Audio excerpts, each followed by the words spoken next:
ನಮಸ್ತೆ ಎಲ್ರಿಗೂ, ನಿಮ್ಮ ಸಖಿ ವ್ಲಾಗ್ಸ್ಗೆ ಸ್ವಾಗತ. ಸ್ನೇಹಿತರೆ, ಇವತ್ತಿನ ವಿಡಿಯೋದಲ್ಲಿ ಡೈಲಿ ನಾವು ಲಂಚ್ ಬಾಕ್ಸ್ಗೆ ಪ್ರಿಪೇರ್ ಮಾಡೋದಕ್ಕೆ ತುಂಬಾ ಒಂದು ಯೋಚನೆ ಮಾಡ್ತಾ ಇರ್ತೀವಿ.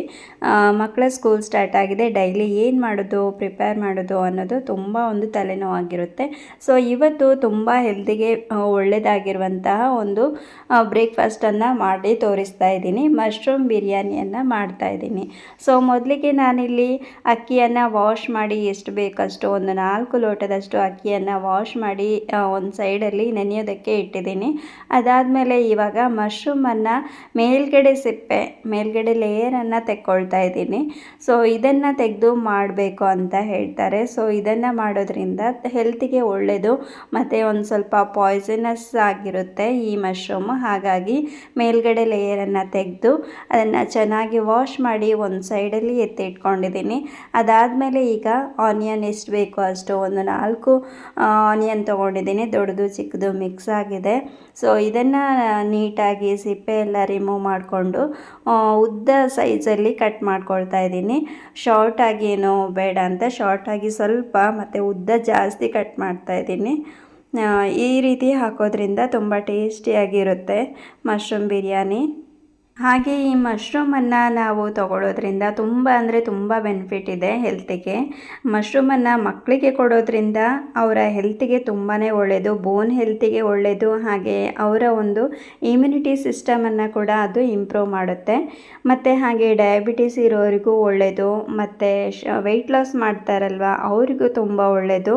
ಹಾಗೆ ನಮ್ಮ ಸ್ಕಿನ್ನಿಗೂ ಕೂಡ ತುಂಬ ಒಳ್ಳೆಯದು.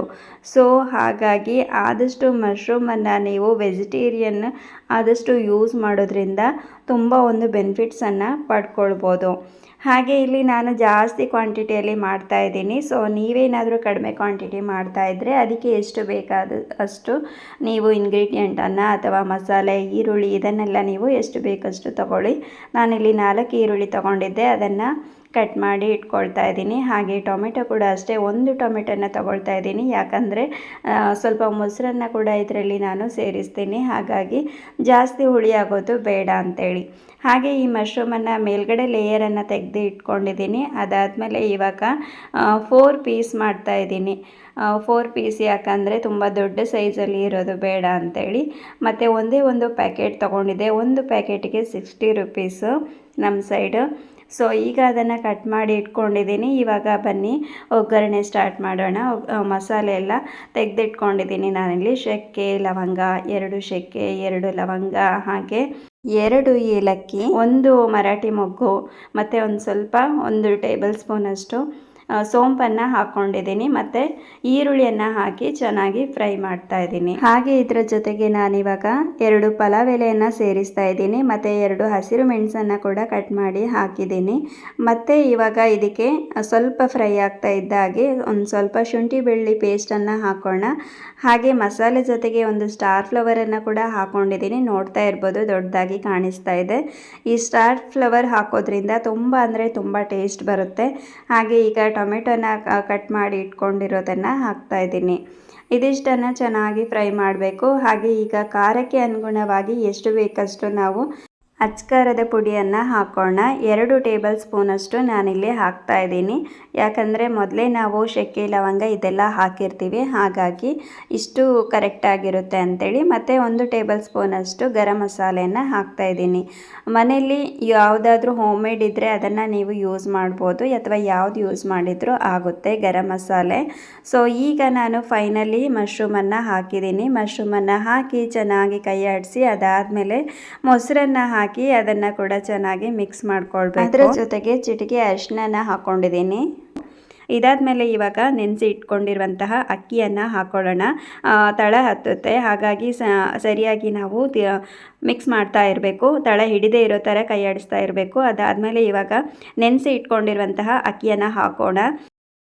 ನೆನೆಸಿ ಇಟ್ಕೊಂಡಿರೋದ್ರಿಂದ ತುಂಬ ಬೇಗ ಆಗುತ್ತೆ ಬಿರಿಯಾನಿ. ಎರಡೇ ವಿಸಿಲ್ ಕೂಗಿಸಿದ್ರೆ ಸಾಕು, ಜಾಸ್ತಿ ಸ್ಮ್ಯಾಶಿ ಆಗುತ್ತೆ ರೈಸು. ಆದ ಕಾರಣ ಈಗ ಎಲ್ಲನೂ ಹಾಕಿ ಆಗಿದೆ. ಅದಕ್ಕೆ ಬೇಕಾದಷ್ಟು ಕ್ವಾಂಟಿಟಿ ಅಂದರೆ 4 ಲೋಟ ಅಕ್ಕಿ ಇದ್ದರೆ ಒಂದು 8 ಲೋಟ ಹಾಕಬೇಕಾಗುತ್ತೆ. ಬಟ್ ಒಂದು ಸ್ವಲ್ಪ ಕಡಿಮೆನೇ ಹಾಕ್ತೀನಿ, ಯಾಕಂದರೆ ನೆನೆಸಿ ಇಟ್ಕೊಂಡಿದ್ದೆ ಅಲ್ವಾ. ಹಾಗಾಗಿ ಒಂದು 7.5 ಲೋಟದಷ್ಟು ನನಗೆ ಅಂದಾಜಲ್ಲಿ ನೋಡಿ ಹಾಕ್ಕೊಳ್ತೇನೆ ನಾನು.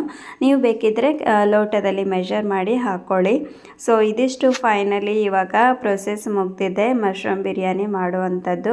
ಫೈನಲ್ ಆಗಿ ನಾನು ಇವಾಗ ಕೊತ್ತಂಬರಿ ಸೊಪ್ಪು ಹಾಗೆ ರುಚಿಗೆ ತಕ್ಕಷ್ಟು ಉಪ್ಪನ್ನು ಹಾಕ್ಕೊಳ್ಬೇಕಿತ್ತು. ನಾನು ಎಂಡಲ್ಲಿ ಹಾಕ್ಕೊಂಡಿದ್ದೀನಿ. ಕೆಲವೊಂದು ಸಲ ಅರ್ಜೆಂಟಲ್ಲಿ ಮರ್ತೋಗುತ್ತೆ, ಹಾಗಾಗಿ ಲಾಸ್ಟಲ್ಲಿ ಹಾಕ್ಕೊಂಡಿದ್ದೀನಿ ನಾನು. ಹಾಗೆ ಕೊತ್ತಂಬರಿ ಸೊಪ್ಪು ಇದನ್ನೆಲ್ಲ ನಾನು ವಾಶ್ ಮಾಡಿ ಇದನ್ನು ಕೂಡ ಸೇರಿಸ್ಕೊಂಡಿದ್ದೀನಿ. ಈಗ ಚೆನ್ನಾಗಿ ಮಿಕ್ಸ್ ಮಾಡ್ಕೊಳ್ತಾ ಇದ್ದೀನಿ. 2 ವಿಸಿಲ್ ಆದಮೇಲೆ 2 ವಿಸಿಲ್ ಕೂಗಿಸಿದ್ರೆ ಸಾಕಾಗುತ್ತೆ. ಹಾಗೆ ಹುಡಿ ಉಪ್ಪನ್ನು ಹಾಕ್ಕೊಂಡು ಮಿಕ್ಸ್ ಮಾಡ್ತಾ ಇದ್ದೀನಿ ನಾನು. ಸೊ ಮರ್ತೋಗಿತ್ತು, ಒಂದೊಂದು ಸಲ ಗಡಿಬಿಡಿಯಲ್ಲಿ ವೀಡಿಯೋನೂ ಮಾಡಬೇಕು, ಈ ಕಡೆ ಇದು ಕೂಡ ಟೈಮ್ಗೆ ಕರೆಕ್ಟಾಗಿ ಆಗಬೇಕು ಅಂಥೇಳಿ ನನಗೆ ಮರ್ತೋಯ್ತು ಹಾಕೋದಕ್ಕೆ. ಸೊ ನೀವು ಮಿಸ್ ಮಾಡದೆ ಮೊದಲೇ ಹಾಕ್ಕೊಳ್ಳಿ.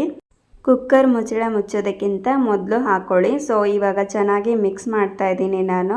ಸೊ ಚೆನ್ನಾಗಿ ಮಿಕ್ಸ್ ಮಾಡಿದರೆ ರೆಡಿ ಆಯಿತು. ಇದರ ಜೊತೆಗೆ ರಾಯ್ತ ಅಥವಾ ಸೌತೆಕಾಯಿ ಪಚಡಿ ಅಂತ ಏನು ಹೇಳ್ತೀರಿ, ಕಚ್ಚಂಬರ, ಅದನ್ನು ಕೂಡ ಸೂಟ್ ಮಾಡ್ಕೊಳ್ಬೋದು. ಬಟ್ ನಮಗೆ ಈಗ ಇಷ್ಟೇ ಸರಿ ಅನಿಸಿತು. ಮಕ್ಕಳ ಲಂಚ್ ಬಾಕ್ಸಿಗೆ ಅವರು ಅದೆಲ್ಲ ಅಷ್ಟು ಲೈಕ್ ಮಾಡಲ್ಲ, ಮನೇಲಿರುವಾಗ ತಿಂತಾರೆ.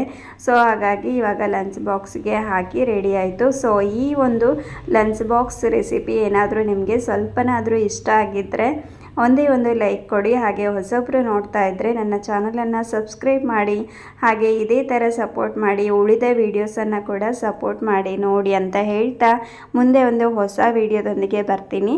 ಅಲ್ಲಿವರೆಗೂ ಟೇಕ್ ಕೇರ್. Thank you.